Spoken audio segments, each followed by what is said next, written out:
Worm. Interlude 25, Bonesaw, Part 1, July 8th, 2011. The reality is clear. The repercussions of what happened today will change the relationship between hero, villain, and civilian. It remains up to them to decide whether it will be a change for the better or a change for the worse. Pretentious, isn't he? Jack asked. He was naked, covering himself with both hands, sitting on a metal bench with more brushed stainless steel behind him. With the angle of the device, he faced the ceiling. Likes to hear himself talk, Bonesaw replied, agreeing. Which do you think it'll be? Change for the better or change for the worse? Jack only smiled, his eyes crinkling a bit at the edges. He was getting older. It was reassuring and spooky at the same time. He's the daddy of the group, and I'm the kid, and he's getting older, which makes him more daddy-like, but it meant he moved slower and got tired more easily. It was only a matter of time before he made a mistake, lost a fight. It's a given? She asked. She pressed the button and the light started to flicker again. I think so, Jack commented, but I almost hope things do turn out well. The flickering steadily increased. The progression had to be slow, or they could set off a cascade cycle and overwhelm the power cell they had liberated from Toybox. If that happened, then the shell that was keeping this reality together would break. The holding grid for the pocket dimension's substrata would become fluid and leak out into other hardened realities. They would likely be crushed by the air, pulped as gravity twisted into eddies and condensed points of hyperconcentration. Which would be funny, really. A reckless, violent, unpredictable death would be awfully ironic, really. An artful death, almost, in an anticlimactic way. It would be better if there was an audience, if anyone could even know and tell the story. But art wasn't art without an audience. Makes for a greater fall? She asked. Exactly, Jack replied. He had to raise his voice to be heard over the whine of the generator. I guess we find out soon. She laughed in response, giddy with the idea, with possibilities, ideas. Then she pulled the switch. In a heartbeat, Jack was frozen in stasis, contained. She walked over to the computer. Flowers, rainbows, and gray-green smiley faces with the eyes crossed out in death bounced around the screen. She moved the mouse to end the screensaver, giggles still periodically finding their way out of her mouth. She set the timer, the alarm clock, for the stasis to end. The giggles trailed off. Silence. The lights slowly flickered back to life, and Bonesaw found herself standing in front of the keyboard. The smile fell from her face. Jack had assumed she would freeze herself. The empty pod reinforced the idea. Except, she was telling herself she had to be there to wake them up, and that wasn't wholly true. It was smart, but it wasn't true. She wasn't one to be afraid of something, but she felt a touch of trepidation at the idea of entering stasis without someone to handle the exit process, without assurance she would wake up. That was without touching on the issue of the power cell, watching that things didn't go tilt with the pocket dimension. No, that wasn't wholly true either. It was a 1% chance, 5% if she counted her lack of knowledge about other Tinker stuff. But she hadn't touched it, even to move it. It should be safe. Her eyes tracked the rows and columns of incubation chambers. They weren't her field either. A different row for each member of the Slaughterhouse 9, past or present. King Screamer Harbinger breed Crimson Gray Boy Nyx Psychosoma. There were 10 of each in various glass chambers. The original members, with many, many more besides. She looked down the length of the room. Most members of the 9 had lasted only weeks or months. She could count the ones who'd lasted longer than that on the one hand. A shame she didn't have samples for all of the past members, but she had most of the good ones. Her, Jack, Mannequin, Siberian, Shatterbird. Crawler had managed pretty well too. He'd been a doofus in the end, though. She smiled. It would be a family reunion, really. But there was work to be done. They'd come out blank. Wouldn't do. She had access to some of the toys they'd liberated from the toy box. She'd have to put the new slaughterhouse's memories together herself. Brains, memories, or things close enough to memories. She had notes and records, all of the bedtime stories Jack had told her as she drifted off to sleep these past few years. There was information saved on the computer. She could hodgepodge it together. This would be real art. How well could she rebuild them? Cranial had been selling memories on the black market, selling skills. She'd kept bad memories too, took them from people, even gave them to some people. Silly, really. A lot of them had wanted trigger events, except the trigger events didn't work like that.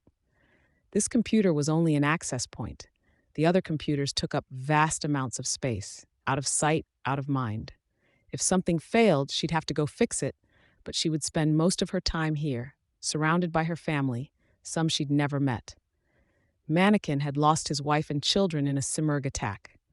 How to approach it? A file here, with a woman who had lost her spouse and children in a car accident she'd driven. Close enough. She could leave gaps, and it would fill in all on its own.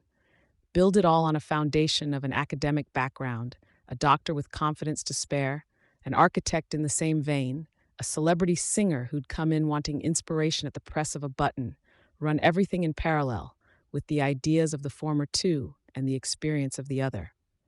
But that wasn't enough. He'd been driven, haunted. How was she supposed to put it all together? Could she make it a recurring idea, so this mannequin clone would see the events flashing before his eyes with every waking moment? Something he could only quench with a quiet, cold rage? Or was it something he'd put behind him? Winter had been an arms dealer, sadistic, ruthless, cold. Bonesaw giggled at the private joke. The noise echoed in the utter silence. It was quiet enough that she could hear her own heartbeat and the blood rushing in her ears, the creak of her muscles shifting even. That wasn't anything she had enhanced. Humans simply never experienced true quiet. Those that had come close tended to go insane. Another giggle, smaller. No worry on that score. How to model winter? She wasn't truly a person who created or manipulated cold. It was a different power, a dampening power, causing objects and people both to lose inertia. The ambient effect was one of altered physics. The effect on people was one of will. The woman had gained power, money, and more, and she'd found she liked tormenting people as much as anything else. She'd turned to the slave trade, then crossed paths with the Nine. How to make the winters with the materials she had. A child that had a gun in her hand before she could read, someone who had found the drive necessary to rise above her roots, meeting all expectations. She'd taught herself numbers and business, she'd ruthlessly eliminated competition, and then when she had everything she'd wanted, she had stagnated, rotted like an overripe fruit. Searches for keywords in Cranial's notes failed to turn up any of the necessary elements. "Hey, Blasto buddy," she said, and her voice sounded artificially chirpy, even to her. She looked at her minion, who stood at the other end of the desk, staring off into space, his entire body rigid. A tear was running down his cheek. Would have to cauterize his tear ducts, maybe. "Speak," she ordered. She tapped a key to open a menu, then released the lock on his lung control and breathing. "Try now." He rasped. Ugh. Would have to exercise his vocal cords, or he might lose the ability to speak. "It's too quiet. Let's see. Do you know the theme song to Love Bug?" Fuck. She hit the key to lock him down, feeling irritated. "Swearing is so crass. Okay, guess you don't know them. Let's see. I've got something in my backpack." It took only moments to rig. Her spider boxes ran on interconnected lumps of gray matter, basic impulses, motor control, and storage, with some computer chips to handle functions that were more trouble than they were worth to implement. One of those chips managed rote movements. She removed a defunct spider box from the backpack she was keeping beneath her desk and attached it to Blasto's spine, between his shoulder blades. Overriding motor control, rote movement operation, hook it to the lungs and mouth, tongue, jaw. Her hands were crimson halfway up to the elbow by the time she was done setting it all up. She handed the task over to a spider box to handle stitches and cauterizing the bleeds. A quickie job.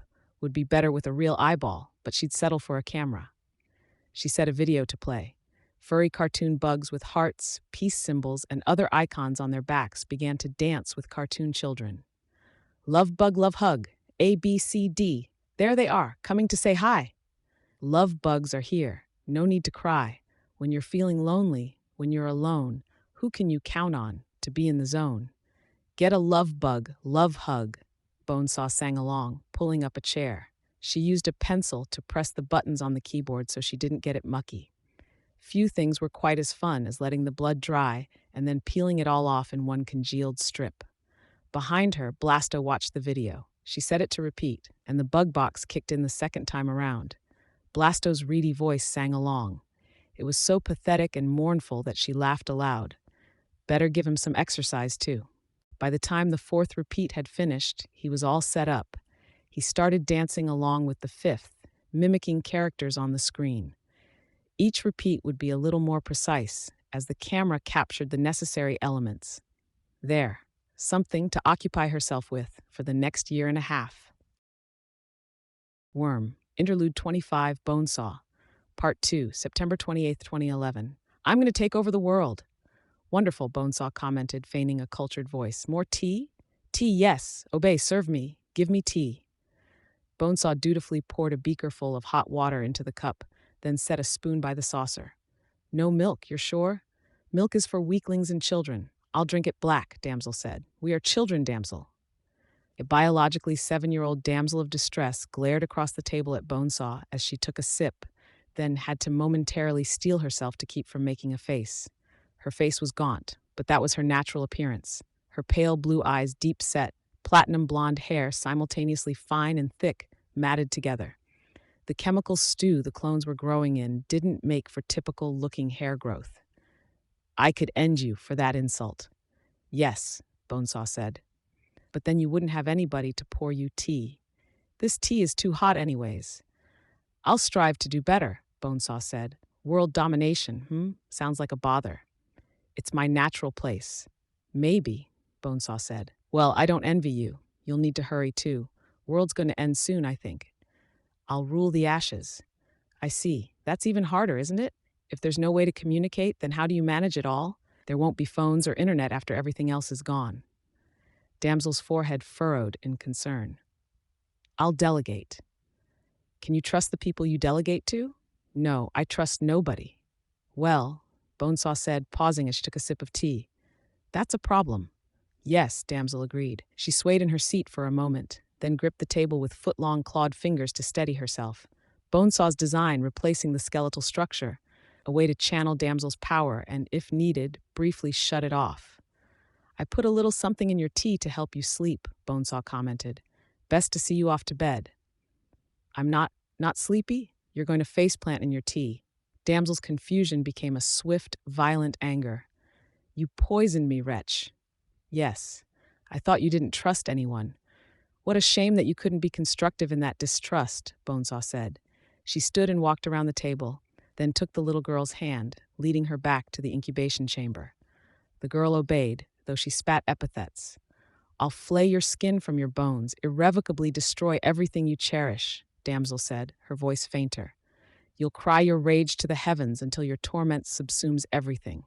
Madness will be a refuge. She was virtually whispering by the time she was done. Yes, sweetie, Bonesaw answered, dropping the fake accent. She leaned forward and gave Damsel a kiss on the cheek. Damsel blinked as if in slow motion, opened her eyes briefly, then shut them. A press of a button and a flick of a switch bid the glass case to rise and surround Damsel before she could tip over. The tube rapidly filled with a soupy liquid, rich in nutrients. Damsel was fully asleep before the fluid raised her from the ground to float buoyantly in the middle of the tube. Her tea party outfit billowed out around her, making her look like a jellyfish in the pale lighting. Her hat, a wide-brimmed, shallow-topped hat with a false flower on the ribbon, drifted off her head and gradually sank to the base of the tube. She sought out the other clone, finding him at the far end of her lab. He was a boy, narrow, with long blonde hair and a very worried expression. A complex pyramid of beakers and glass measuring cups was arranged around him. He was muttering to himself, "Wall them in, wall myself in, wall them in, wall myself in." "Come on, AG," Bonesaw said. She reached through the structure and took his hand. Out through the door. Not a door, trap, safest way to ward off attackers. Used my hair, made a tripwire, tying ends together. Maximum devastation if intruder breaks perimeter. Through the window, then. I'll wall you in. Promise. He nodded. With excessive care, he climbed on top of the jars that were precariously balanced on one another and slipped out through another aperture in the arrangement, higher up. He stumbled as he landed. This way. We'll wall you in. He followed obediently. Where's my Catherine? She's my... Your mom, silly Billy. Cognitive dissonance would be bad. He could lash out. Not that he was that dangerous like this. I was going to say wife, and I have 2 children. They're 7 and 5, except You're 7. You're thinking of your sisters. I'm confused, he almost mewed the words. It hurts, so much of it hurts to think about. I let a lot of people down. I can feel their disappointment like it's pressing in on me from all sides. I can't hide from it, and I can't stop myself from caring. I. Hush, she said. It all gets better when you wall yourself in, doesn't it? He nodded mutely. Walling you in, she said, as she put him on top of the stand. A press of the button raised the glass enclosure. She could see him relax a fraction at that. A bit of a problem, Bonesaw mused, as the container filled with the nutrient fluid. Various elements that were unique to every individual served as a signal that the passenger could reach out to in an attempt at reconnecting with a host. DNA, electromagnetic patterns, patterns she could barely measure with instruments, all contributed. None was absolute. Once the connection was established, powers were possible as well. A moment of trauma sped the process along considerably. Her initial assumption had been that coming to life would be enough for the clones. But the clones were dreaming, and those dreams were founded in the fabricated memories she was providing. It was something of an art, an interesting experiment, to strike all the right notes, to get geography and birthplace right, culture, custom, habit, and every other detail, along with the major defining moments of their lives. The corona pollentia was developing as the originals did, drawing from DNA to form as a lobe in the brain, right from the outset. The dreams formed the connections between the corona and the clone.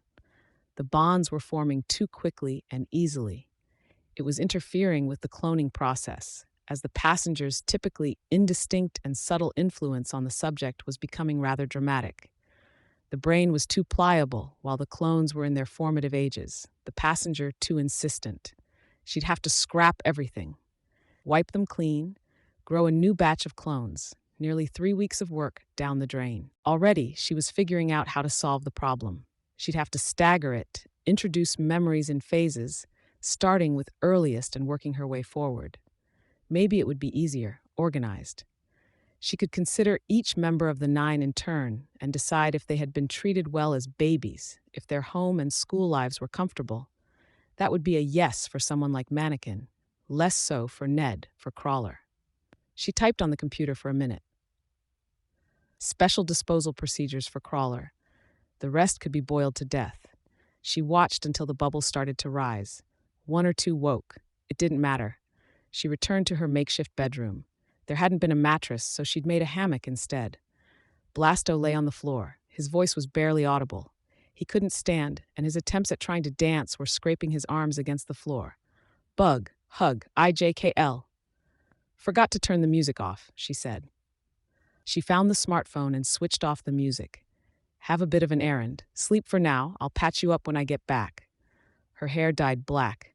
A bit of makeup and clothes made the same way she'd made her mattress, creating a life form that could spin and ink fabric.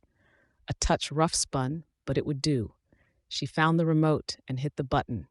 There was a quiet whoosh, and she was on the other side, back in Earth Bet. Her heart was pounding. If Jack found out about this, he'd be furious. The risk, the idea that someone would be checking this one spot for a signal or using a parahuman ability to search for her here. But she thought she needed supplies she couldn't make on her own. Resources, information, materials. She entered a small grocery store. "Good morning," the man at the counter said. 32 or 33, to judge by his appearance. His hair was too long in the back, just starting to recede in the front, his stare intense, but he wasn't unattractive otherwise. "Good morning," she responded, upbeat. "Don't talk to me. It would be messy if I had to kill you." She corrected herself. "I'll fix your hair and then I'd kill you. We don't get many new people here. Kind of out of the way." He smiled. "Driving through," she said. "My mom is shopping down the street. Dollar store or the boutique?" "Boutique." "Don't blame you for not wanting to go," he said. "Let me know if you need help finding something." She made her way through the store. Lemon juice, vinegar, sugar, salt, a box of Fruity Toots, some milk, pancake mix. Nutrient slop was great when she needed to work without cooking, but it was still slop. Glancing up, she could see the man at the counter looking at her in the mirror that had been positioned to give him a view of the aisle. She wondered momentarily if he'd recognized her. No, the reaction would be different. A distrust of outsiders? No, he seemed too at ease for that. Something else, then. She felt more at ease, realizing what it had to be.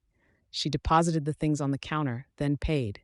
He bagged it and she waved goodbye as she left, offering him a winning smile. She'd need to stop by a library. There were a few things she needed to look up. There wasn't enough information on Harbinger, for one thing. King's background was another blank. People Jack didn't talk about much, even if he talked about them fondly. He'd be so pleased, she could imagine, if she hit the right notes with them and got their basic personalities right. Then she could buy clothes and sheets. If there was a good hardware store, she could imagine some tools that would serve. Her scalpels were getting dull. This little bumhole of a town didn't have much, and she'd seen maybe one car on the road since she had arrived, but still, she looked both ways before crossing the street. A pale, dark-haired woman stepped out of the bank wearing a black suit. Her attitude, her demeanor, casual, nothing combative in the slightest. Bonesaw still felt a twang of alarm. The timing with which she'd appeared, the way the clothes didn't fit the area, better to guess and be wrong. "Are you picking a fight with me?" "No," the woman replied. "No, I'm not, Bonesaw." Gosh darn, ding darn. Golly, Jack was going to be mad if he found out about this. Because if you kill me, it doesn't change anything. You worked a biological key into the transporter device. Unless you are alive, calm, and holding the device, it won't work. It will only transport you. We can't use it to get inside, and killing you wouldn't stop the stasis period from ending. Yeah, that's why. I understand, but I wasn't sent here to assassinate you. We could. We could even reach Jack, I think, now that we know where to make an entrance. Still, that's a dangerous prospect, putting powerful parahumans in the same space as a man who's been prophesied to end the world. "I'm not a pushover, you know," Bonesaw said. She stabbed a finger in the woman's direction. It would be so easy to fire a poison needle into her throat. "I only want to talk. I'll ask a favor, then leave you alone," the woman said. "You don't know how the Slaughterhouse 9 work, do you? We don't do favors. You'll do this one. The Slaughterhouse 9 you're mass-producing, you're going to install a control switch. You'll give that switch to me, not soon, but later. Later than you think." Bonesaw laughed, high and shrill. Then she laughed some more. The woman only waited patiently. "Silly, you couldn't be more wrong," Bonesaw said. "Betray Jack? Betray the others? You will." Bonesaw laughed again, not for quite so long. Through the giggles, she said, "If you're going to try to mind control me, I can tell you you've got another thing coming. I've got safeguards. You'll only activate my berserker mode. No mind control. There's a great deal at work here, and this is the best way to go about it, even with the blind spot looming." "That's the best argument you can give me?" "No, I can tell you two things." Bonesaw raised her eyebrows, smiling. "Two things? Breadth and depth. I don't get it. Those are the things?" "No, there's another. Each of these things is a sentence, an idea. The second sentence is simple. Say goodbye." Bonesaw bristled. Mechanical traps, spring-loaded needles, and venom-venting systems readied throughout her body. She let the bags drop to the ground. The woman didn't attack. Instead, she turned to leave. An empty threat? She debated firing her hollow needles at the woman's back. But if she missed, she'd be largely unarmed. She'd have to get even closer to use a venom spray or poison spit or her telescoping humerus with flesh-dissolving acid capsules beneath her fingernails. The woman entered the bank, and Bonesaw hurried across the street to follow, but her quarry was gone. Worm. Interlude 25, Bonesaw, Part 3, January 20th, 2005. Riley panted for breath. Her body wasn't listening now. She reached her mommy's room, then collapsed on the floor, head turned towards the foot of the bed. The carpet was stained with blood. On it, just beside the bed, her mother lay face down, head turned to one side just like Riley's was. She was covered in stitches. There wasn't a place where Riley could have reached out and placed a hand down flat without touching one of the marks. An entire row had been cut open, the stitches severed from temple, down the side of her throat, along the side of her body to her pelvis. Too much blood loss. Her mind leaped into action. reaching for knowledge she hadn't had earlier in the night, knowledge of how to fix people. She took in details, grasped everything from the amount of blood her mommy had to heart rate and the amount of air she was breathing, just from the clues in how fast the blood flowed and the color of the skin. She knew the order she'd have to fix things. Ideas fired through her mind, telling her how to close the wounds, to draw the blood out of the carpet and clean it, or even making something that would do the same thing blood did, out of water and some junk from the kitchen, all with the exact right amount of electricity to fill the veins and carry a low amount of air throughout the body, staving off the shutdown of her brain long enough for Riley to figure out something else. But she was too tired. "Hurry," Mr. Jack's voice was almost gentle. "You have time. You can fix her, can't you?" She could. Maybe she even had the strength to do it, to get downstairs and climb up onto the kitchen counter to get the things she needed out of the cabinets and get back up here. She could cut the lamp cord and use the frayed end with a lot of salt to get the right frequency. But she was too tired. The moment she was done saving her mommy, she'd have to run to the bathroom and save Daddy. Then she'd have to run downstairs and save Drew. After that, she'd save Muffles and hurry back to Mommy. In each room, one or two scary people waited for her, waited and watched while she worked, then undid her work or came up with worse things to do. She knew because she'd been doing this for hours. "Come on," Mr. Jack whispered. "You can do it. Don't you love your mommy?" She stared across the room at her mommy. They were lying with their heads pointed in different direction, so her mommy's face was upside down, almost covered with as many stitches as skin. She'd done a bad job, she knew. She couldn't even cut a straight line with the scissors in school. How was she supposed to do this? Mommy mouthed some words, but the stitches pulled her lips in funny directions. She thought maybe she knew what Mommy was saying. "No," she told Mr. Jack. "No? I don't love her," she answered. She blinked, slow, so she wouldn't have to look her mommy in the eyes, and tears were squeezed out. "All righty," Mr. Jack said. "Say goodbye, then."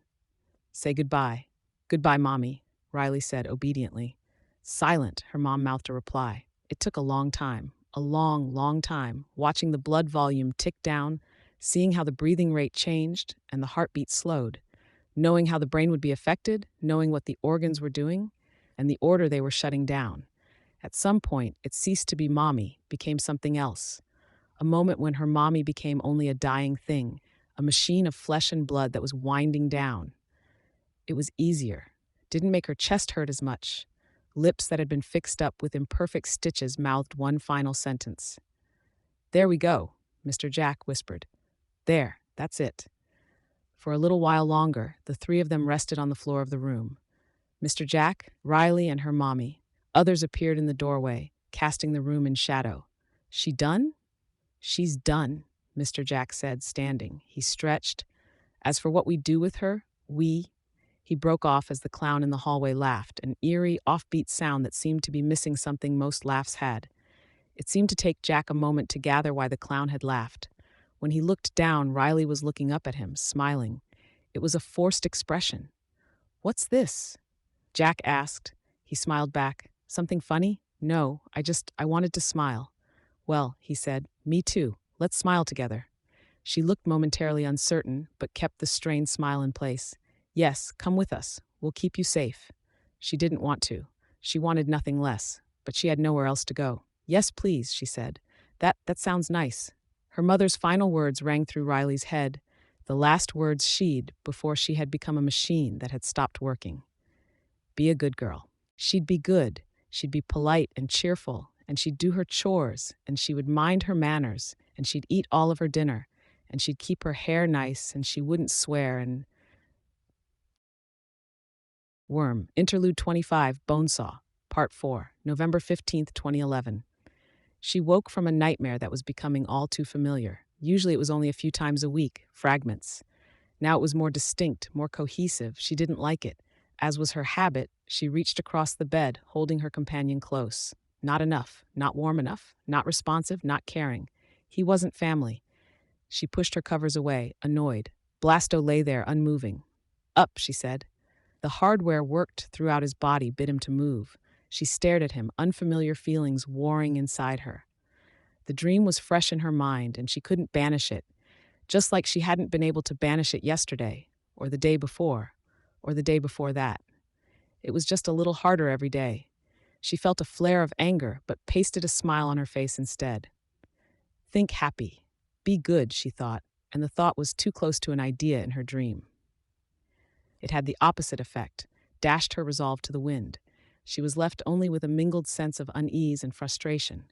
No mind control? My Fanny! The darn woman in the suit had put a mind whammy on her. It made her upset, which was a terrible way to start the day. Most days, she could cuddle with whoever was sleeping beside her. Blasto wasn't so good at that. It didn't help that Blasto had died a week ago. A stroke, no doubt from stress, in the midst of a refrain of the Love Bugs theme song. The only thing that let him move now were the control mechanisms she'd set up. Not so good for snuggling. Most days, if snuggling didn't quite cut it, Jack would keep her busy, give her something to do, and entertain her. Always, his voice in her ear, always ushering her forwards, praising her for being a good girl, for her art, for her talent. Others were interested. Her family. Now she was alone. She left the closet that was her bedroom, with Blasto standing beside the fleshy mattress, and she approached the cases. The third draft, still in a foetal state, 9 of each. She had a good feeling about it. There were a few more brains to create, more personalities to research and draw up, but she felt fairly confident about her ability to piece it all together. The only rub was the Bonesaws. A whole row, empty. They didn't need as long to gestate, but she had yet to begin figuring out how to create them. She could have scanned her own brain and copied over the results, but the setup was awkward to manage, best done with a sleeping subject. She could have set Blasto up to manage it, but that was tricky in its own way. She wasn't used to feeling a lack of confidence.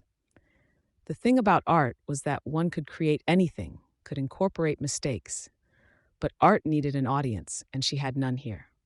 She'd set herself the task of having everything ready for when Jack and the others woke up, and now she felt she was unraveling, coming apart in the quiet and the solitude. She stared at the seeds of the Bonesaws that hadn't grown, and wondered if she really could look long enough to see the real her, to fabricate anything like herself.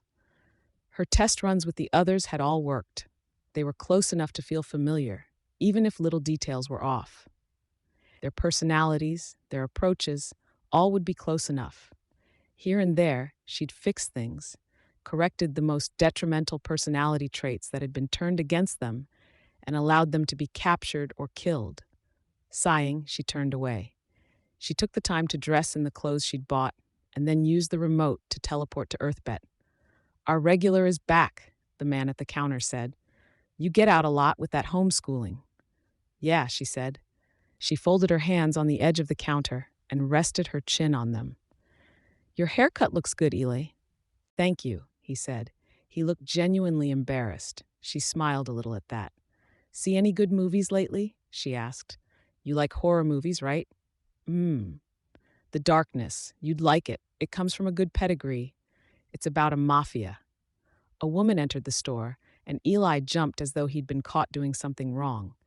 Can I put up a sign in the window?" the woman asked. "I'd have to see it first," Eli responded. "Might have to ask my dad. He owns the store, even if I run it. If there's any question, it'd be his call. He gets back this Monday." The woman's face was grave as she handed over the paper. Eli took the time to read it. "I think everyone in town knows about this, Mrs. Hemston. Can I put it up anyways? If someone passes through and sees it." Eli shifted, uncomfortable. "I don't see any reason you couldn't. My dad wouldn't say no." Without responding, Mrs. Hemston set about taping it to a spot at eye level on the back of the glass door. She glanced at Bonesaw. "You shouldn't be out without a guardian. Go home." "Yes, ma'am," Bonesaw replied, smiling, and then the woman was gone. Bonesaw opened the door and held it open so she could see the sign. A missing person sign with a picture of a girl. She let the door swing closed. Eli hesitated. "Riley, I was thinking if you wanted to come over and watch that movie." "No. Why?" "You know why," she said. She walked down the aisle to grab some snacks, gummy candies, more fruity toots, some more milk. "I wouldn't, You'd be a gentleman, I'm sure," she replied. The funny thing was she was sure. She knew her monsters. He struggled to recover. You're talking about the homeschooling. Strict parents? It was feeble. She knew it was feeble. Exactly, she responded, setting the stuff on the counter. Sorry. $8.95 was all he said. He was hurt. He'd recover. She collected her things, gave him a small wave, and then made her way back. She glanced at the woman, who was making her way into the next store. She stepped out of sight, then used the remote to exit back to the pocket realm. She felt a growing sense of unease as she set the milk in the fridge and put the Fruity Toots on the counter with the candy. Not an unease with what had happened with Eli. That would resolve itself. She'd see him in 2 or 3 days, and it would be awkward. Then she'd see him after that, and things would be okay again. No, that wasn't what was resting heavily on her heart. She called for Blasto and then entered one of the other closets. Melanie, the girl's name was. A week and a half ago, it had been so common sense. A solution to her problems. The girl had been right there, so easy to approach.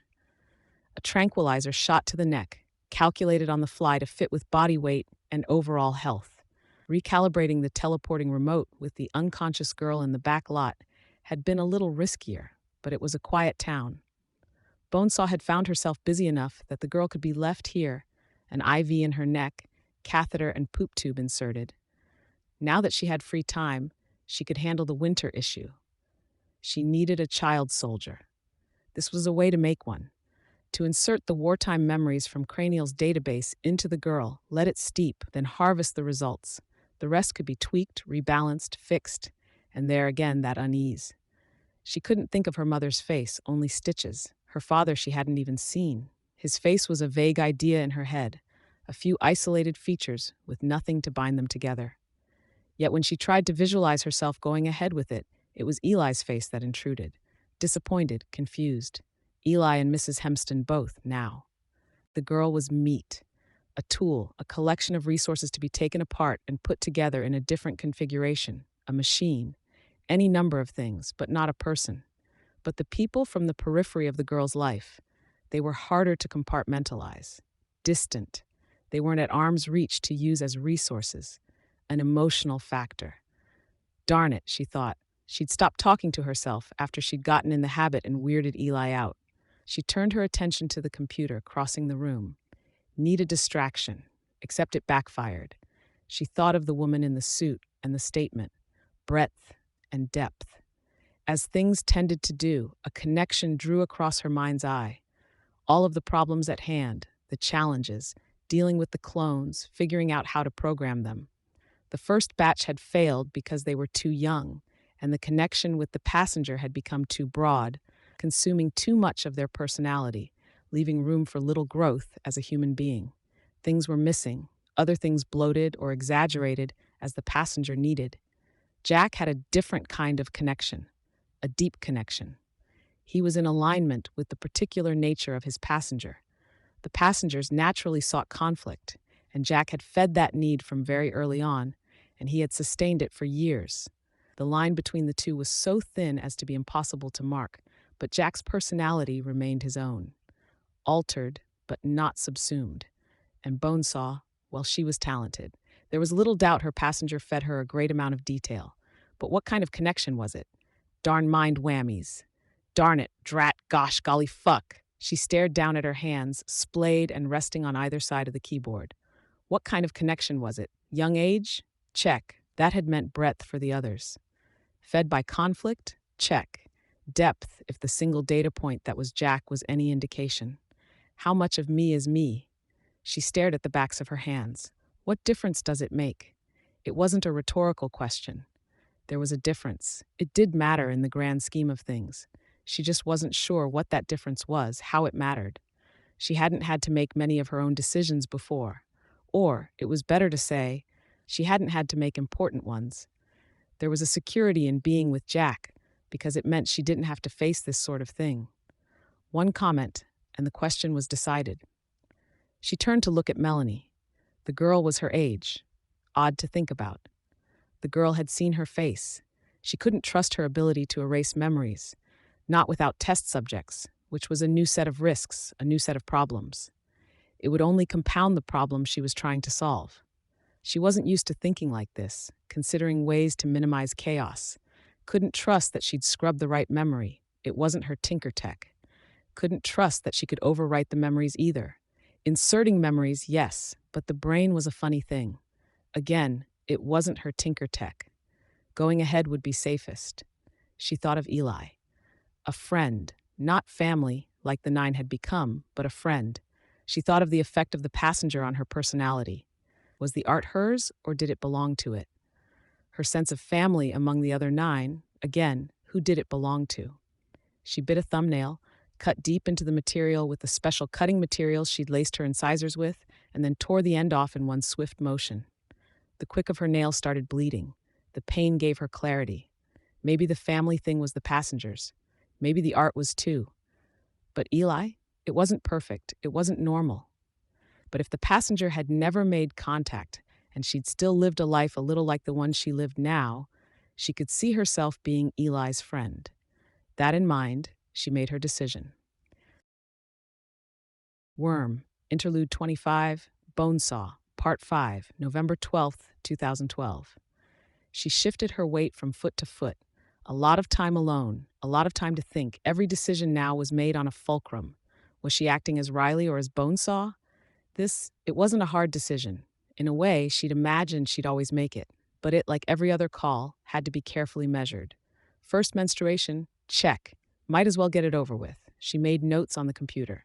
Autohysterectomy, automastectomy, limb shortening, bone shaving, plastic surgery. Bonesaw would approve. Maybe it would be better to be taller, to have more room for equipment. Still, she could reverse the procedure. It wouldn't be her parts, but that wasn't such a problem. But for Riley, this was essential. It was a matter of months before Jack woke. She needed time to recover. The clones were in a good state. Only the Bonesaw vats were empty. Each of the others had an adolescent or nearly adult clone inside.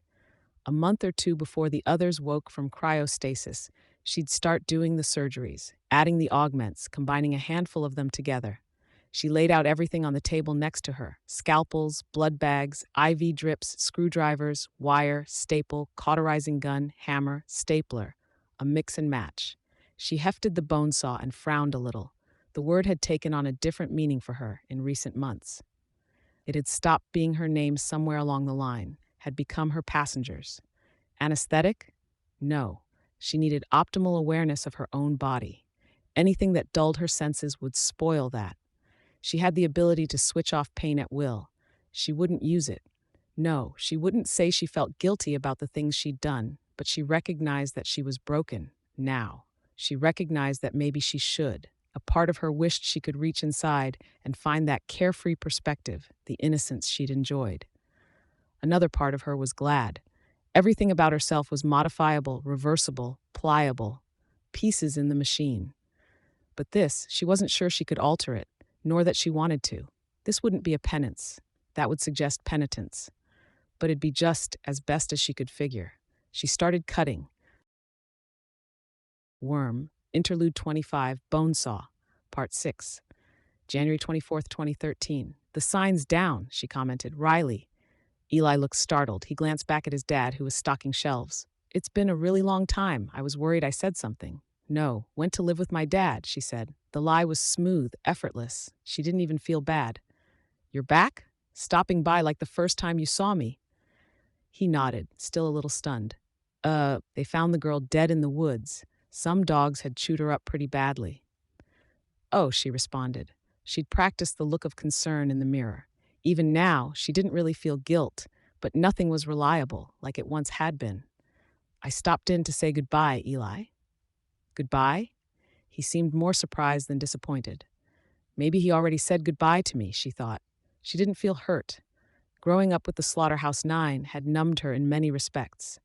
It made sense, little more. I wanted to give you a gift, she said, as thanks for the movie advice and the conversation over the past while. You helped me, gave me a friend when I needed one. He frowned. After your parents' divorce, you mean? Yes, another easy lie. I get that, he said. He looked at the card. Can I open it? No, there's a date on it. Wait, then read it on the date in question. Break that rule and I'll be mad, understand? I understand, he responded. He looked down at the envelope. My birthday. Yeah, and I don't think you do understand, she said, but that's okay. Just don't break the rule and don't lose the letter. Okay, he said. Um, I would have gotten you something, but oh. He rummaged in his bag, then handed her a videotape. I rented it, but I'll pay the fee to replace it. One of my favorites from the last year. A horror movie. A child werewolf? A child monster. She glanced at him, but there was nothing in his expression. She'd become exceptionally good at reading people, and no, he had no idea how ironic the gift was.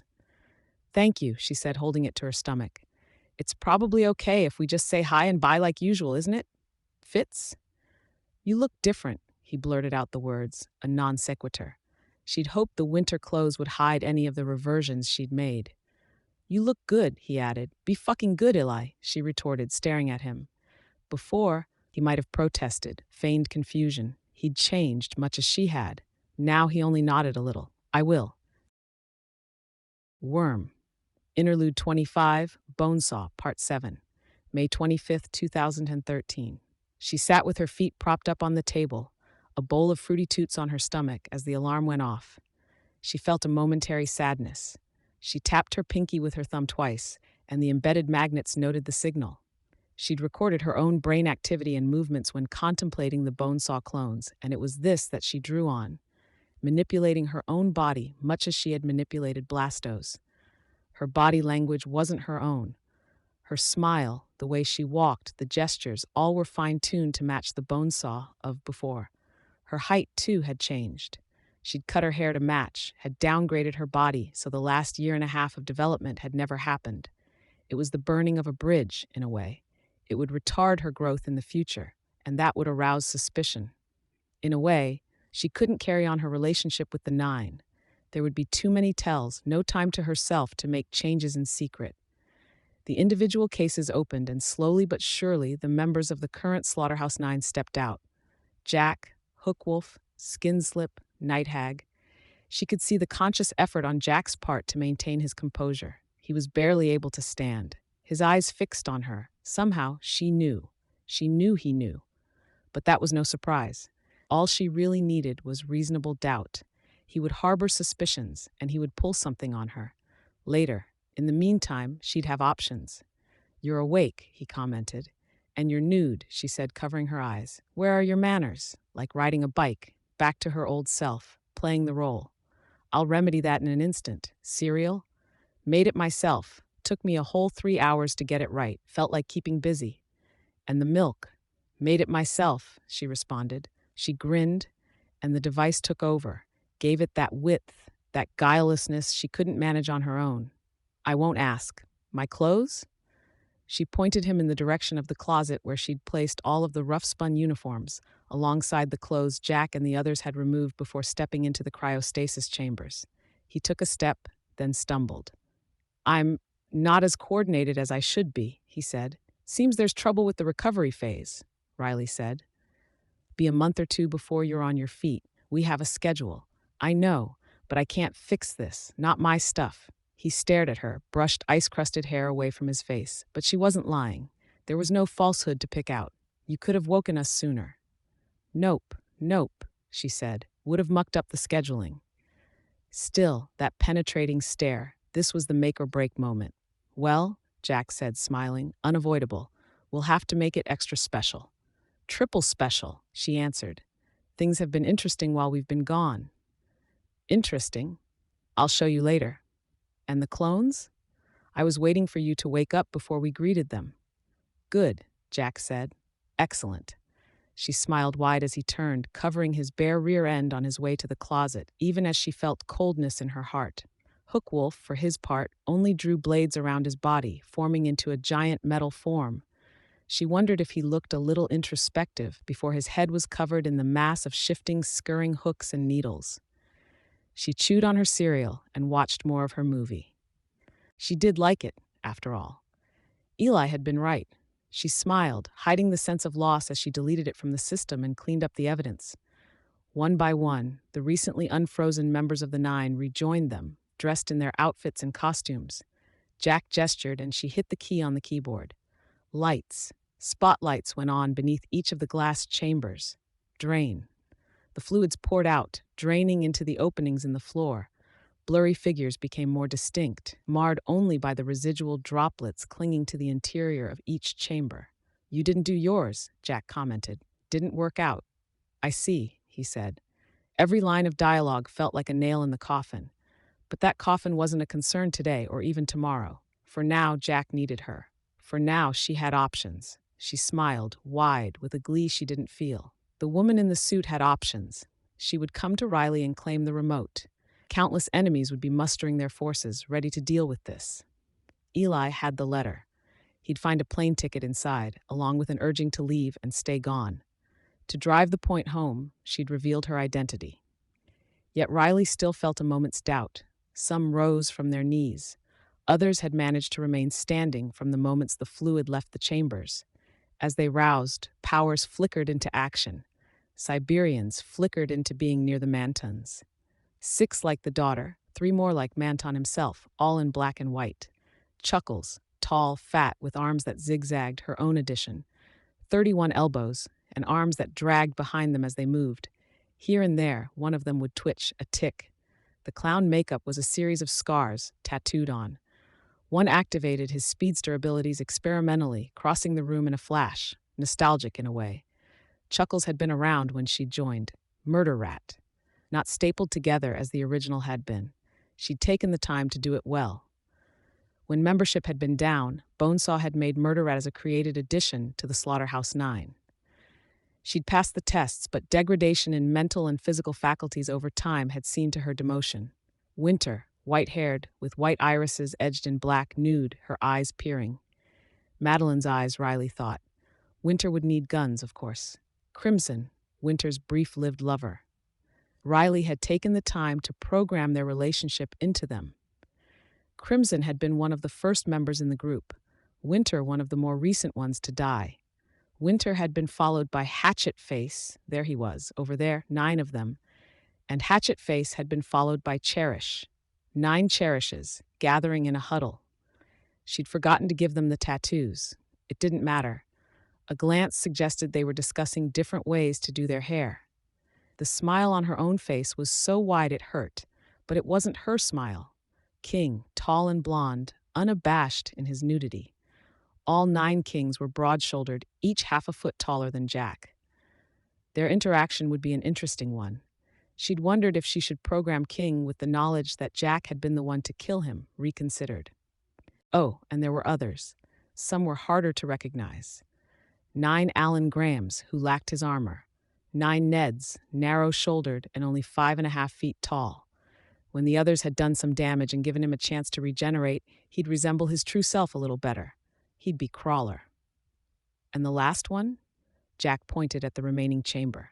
She hit a button, and for a moment her expression slipped. She closed her eyes, a brief moment too long, as nutrient soup drained out of the chamber and the glass lowered. But nobody was looking at her. The boy stepped out, and there was no sign of any difficulty. He didn't struggle as others had, nor have trouble finding his feet. He was prepubescent, to look at him, older than 10 but younger than 14. His hair was neatly parted, and he wore a private school uniform, complete with glossy black shoes. Dry, even though he was naked in the tube. Then again, that was sort of his thing. One of them, anyways. Visually, the most notable part of him was the effect that surrounded him. He was monochrome, all grays and whites and blacks, with spots of light and shadow flickering around him. Here and there he flickered, a double image momentarily overlapping him, ghostly, looking in a different direction. As far as parahuman powers went, his was as unfair as they got. "Jack," Grey Boy said. His voice was high, clear as a bell. "Nicholas." Jack extended a hand, and Nicholas shook it. Riley felt her stomach sink. It would be like Grey Boy to use his power and take out someone in the room, just because he could.